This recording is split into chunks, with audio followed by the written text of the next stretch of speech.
time sure knows how to fly on by, as once again, we have arrived at another end of the year. 2024 had a high bar to chase after, as 2023 was dominated by absolute titans, and while I don't think that caliber was reached, we still had a lot of impactful things to come from this year. Though when we take a moment and look back, we ask ourselves the same question, and that's what are the anime that truly made the year? In a vacuum, there's a lot of things that contributed to my year being pretty great. Kaiju and Look Back reminded us why we love cinema. Mashal dropped the catchiest opening of the year that sounded like it came straight out of New Jersey, the conclusion of stories like JJK in My Hero Academia. One Piece continuously flexing on us in the most unfair competition of all time, and while spread out, new series to take the community by storm. Of course, it's imperative to remember the heroes that passed away this year as well, such as Akira Toriyama, who did so much for both the industry and for us fans around the world. I've got quite a bit to say about this year, but today we're focusing on one main thing. So without further ado, it's time for my yearly act of greed and talk about my favorite anime this year. And with such a feast across the seasons, I think the best way to start is with something delicious.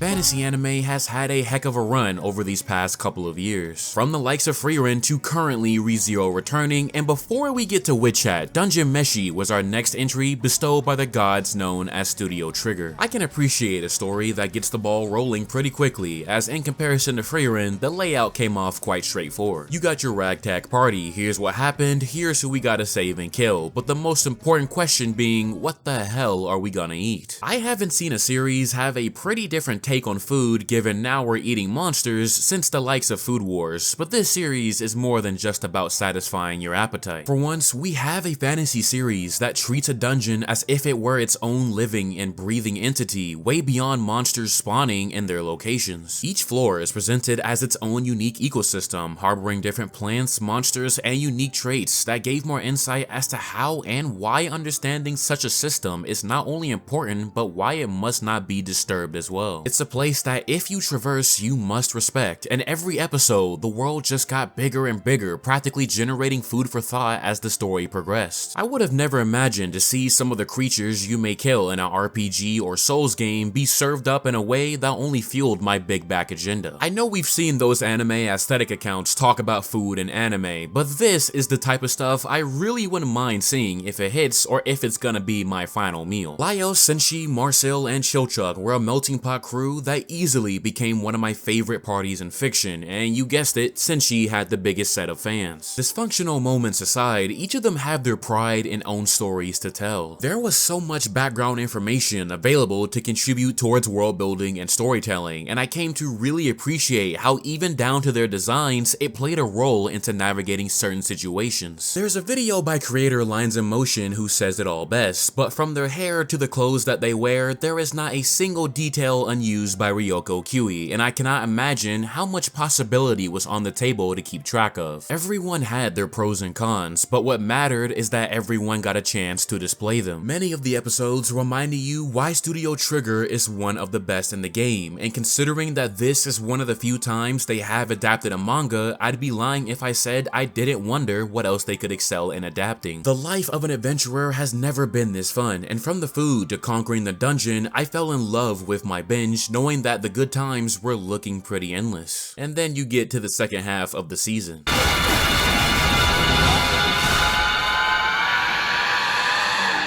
So much for seconds. Any fantasy story can take you on a journey, but it'll never hesitate to show you the uglier side of that world, and in this series, not even death itself is the worst thing. What connects everyone to this dungeon is the legend of the Golden Country, for whoever defeats the Mad Mage shall inherit this kingdom long buried under history. It sounds like a cheesy fairy tale straight out of a children's book, but that spark of possibility has ignited a race among countless individuals. The political power, the wealth, the dreams achievable, all of it can be satiated with the possession of the kingdom, and while above surface big power players begin to make their move, down below broods something more sinister. When we talk about fear that can be constructed, black magic is the element that holds a lot of significance, especially when it's infused with methods of revival that incorporates monsters. The result of Fallon resided in a place of desperation, and now is the biggest ongoing sin. Who knows just how much of the ecosystem will suffer, and what adventurers might get caught in the crossfire because the balance balance of it all has been disrupted by something that should not exist in the first place. For all the laws that you don't heed, they tend to be in place for a reason. With the Mad Mage still running rampant, invasive forces on the way, and new territory yet to be discovered, this story is building up a grand stage piece by piece with a climax that will be sure to shake the reality everyone knows right now. Who could have imagined that a simple desire to fill your stomach could turn into something so grand? But I guess that in itself is the beauty of fantasy, isn't it?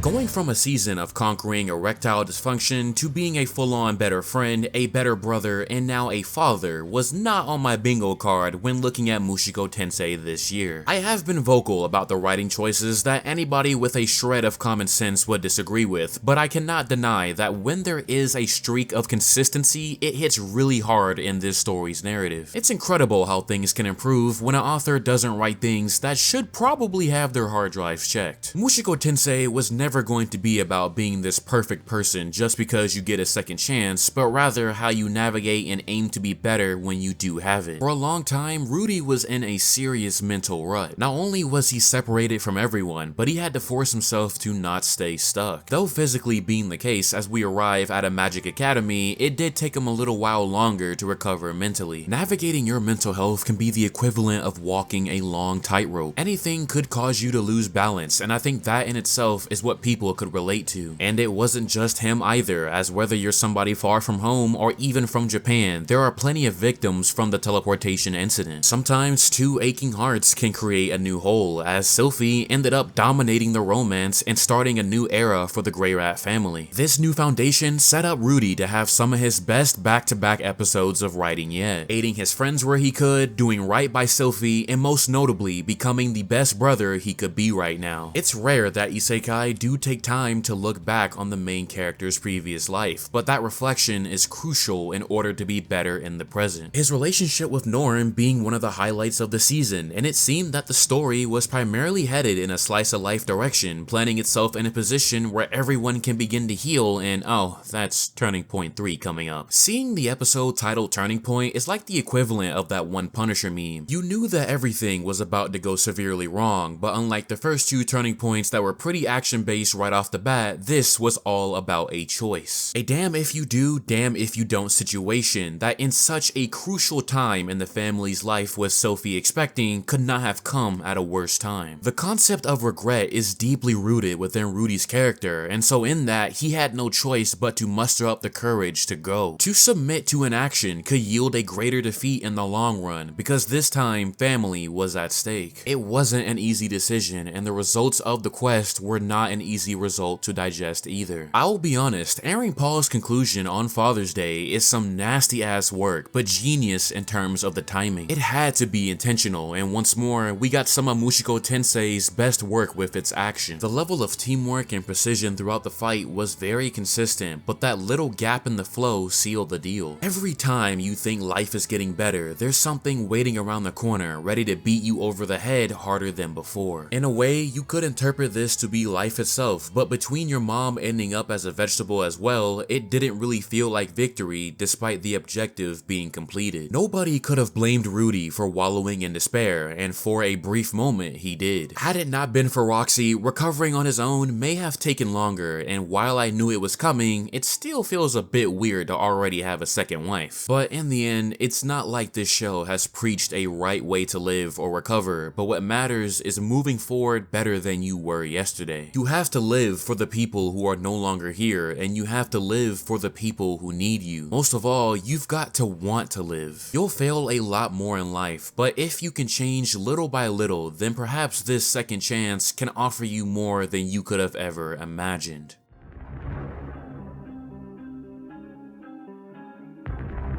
There is something so damn cool about seeing humanity take on large threats without the need of a giant robot. It's part of what made Attack on Titan so special, as you could never imagine such rawness and technique being incorporated with a fighting style that only humanity and their resolve could be capable of. Japan has always had a deep history with monsters, more so leaning towards Kaiju. At the top, there's always been respect for Godzilla, and -1 proved that even now he is still the king when it comes to this. So when I heard that Kaiju number 8 was getting an anime, I knew it was going to hit that big threat action itch that I needed to be filled in. Production IG put some of the best people out there to handle both the action and monster designs in this fight against Kaiju, as the defense force is the only line of protection. I say this a lot, but if you can stick with the cliches and make it work really well, then that's more than fine when it comes to shonen. Just like how AOT had its own big weapon, the defense force has Kafka being able to turn into the very thing the world feared, but this time there's an intention to use that destructive power for good. Outside of the character design controversy, the anime improved upon the action more than I was expecting, giving us some of the most intense, dynamic, and elevated content we could have gotten in the spring season. There's not much more to it than that, and the grit displayed by these soldiers is what allowed people to be down for their fight. There would be nothing more insulting if an old man were to beat out all of them, and Kafka's diligence is like a large rally to push on harder for the youth. The raid on Tachikawa base was just the tip of the iceberg, but I think it gave people more than enough as to what they should expect going forward. Standout character moments, close encounters, the scale of future battles nearing city level destruction, and I cannot blame anybody for going to read after the season ended. We are in the era of new shonen making themselves known to the world, thus begging the question, who will stand out among the lineup in the face of so much anticipation? And with Kaiju number 8's formula of playing it safe but strong with the presentation, this easily is going to have a bright future.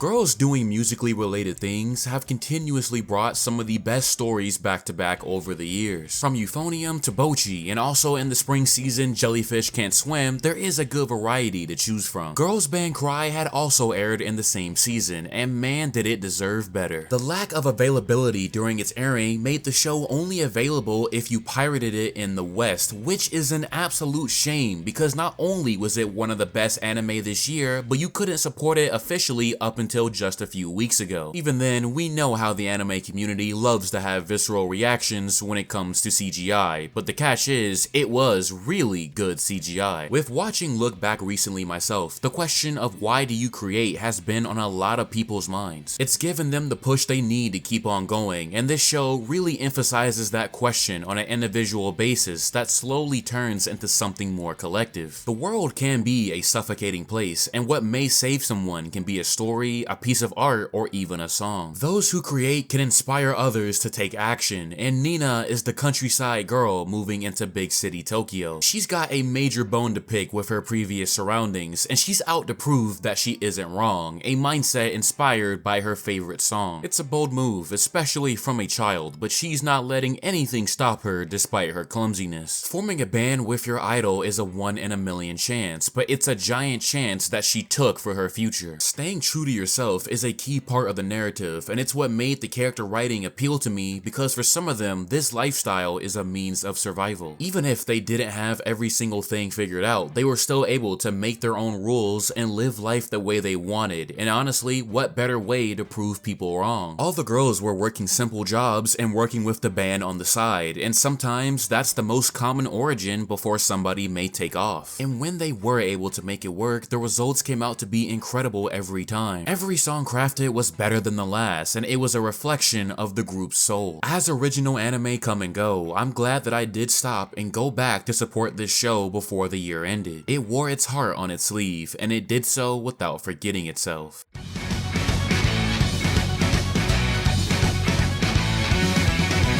Studio Cloverworks has been on an absolute monstrous roll with their adaptations lately. From Dress Up Darling to Spy X Family, Bocchi the Rock, and then Windbreaker, they've consistently produced at least one show a year that's been worth mentioning. This year, they decided to step back into the ring and tackle their first weekly Shonen Jump adaptation since the likes of The Promised Neverland with The Elusive Samurai. I feel a bit ashamed being late to this one, as I have Assassination Classroom in my top 10 of all time, but never got around to reading this story after. However, let me say that even with the understanding of the comedic capable nature from Yusei Matsui, this story caught me by surprise. An era of the shogunate, a beautiful aesthetic both in design and environment, and a boy whose destiny lies in the greatest game of tag mankind will ever see. An effort to reclaim the throne with this approach is the exact type of capacity I feel familiar with knowing Assassination Classroom. It can be amusing, but before you know it, you find yourself locked in with some of the coolest action moments on screen screen this year. Dodging hasn't looked this good since Osama ranking, and you can tell that there was a certain spark of innovation behind the scenes that aimed to bring out the best the series could offer, many of which I can tell it was elevated source material. The online space came together to discuss the presentation, as one minute you're in the smoothest battle of arms, and the other you're taking a trip into the demonic perception of someone that has abandoned Buddha long ago. If you're going to tell the tale of a hero, you might as well make it as epic as possible. Retaking the country isn't something that'll happen in one day, and until that final battle arrives, Tokiyuki has a lot to work on. His biggest battle isn't going to be running away while on the battlefield, but rather running away from his potential. Nobody necessarily likes being burdened with such responsibility, but in this era where the grip of the divine is fading away from the land, this may be the last time fate can be so close to one boy. There are people who are counting on him, there are people who believe in him, and a protagonist that thrives in the heat of battle ended up being a ride I could get down with. This may not be your traditional samurai story, but it's one that will flip Japan upside down by the end of it, and like all games of tag, there will be a winner.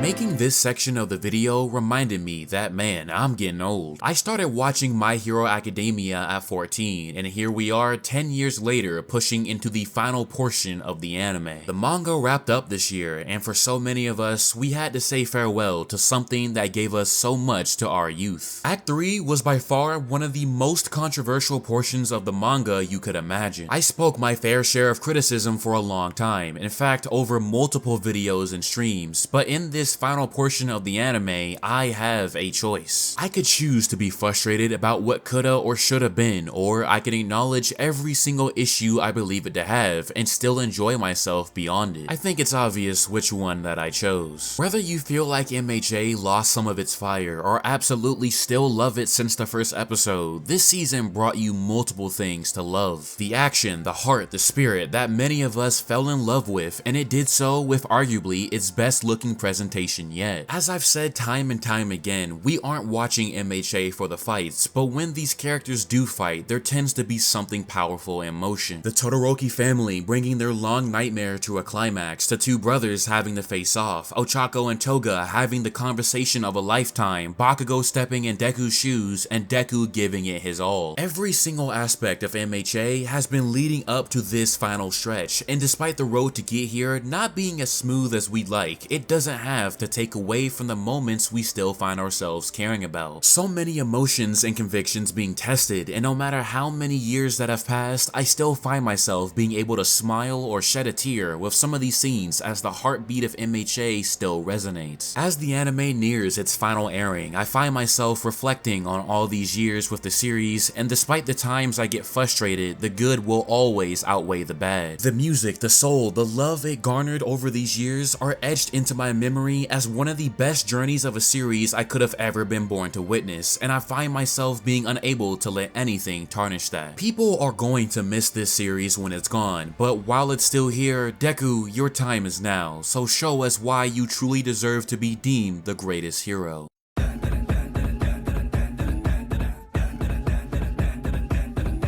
Putting Creepy Nuts in the position to do an anime opening feels like a cheat code right now. With their skyrocketing popularity coming off of Mashal left them soon to be in charge of Dandadan, the next shonen debut that had everyone pumped knowing what talent was behind it. Sai and Saru had the greatest assignment all year as the world waited to see whether or not they could deliver on a manga that quite frankly would make you look a little insane trying to describe it. There's so much momentum shift in this manga that anybody would have the right to temper expectations, but as the season is almost over, you best believe that this adaptation more than delivered. The artistic approach to Dandadan, from its usage of colors to its flexible art style, enabled a recipe for limits to be pushed time and time again. Going from battling aliens to racing a granny and crab for your balls is certainly a way to keep you entertained, but who's complaining when the dynamics are so damn fun? Okarun and Momo's chemistry quickly became a hit in the community, from their banter to their awkward moments, and it plays into their encounters with the spiritual or the supernatural. It's hard to not enjoy some of the ideas they throw at you, but it also leaves room for the unexpected. Episode 7 is why it's important to never judge a series fully by the 3-episode rule. I don't think anybody was expecting to be hit with such heavy emotions from this show. A statement was made to never get comfortable around the good times, as the painful ones are right around the corner. It's a method of storytelling that doesn't have such a massive amount of buildup, but allows you to get overwhelmed by such intense emotions. You cannot deny that the story between acrobatic Silky and Ira proved that Don the Don is more than just dumb fun. It has its strong points that really speak to you and may even surprise you. This adaptation has a very bright future ahead, and although I don't think it'll be the next global phenomenon, it will be one of the best stories to spearhead this new generation of shonen anime.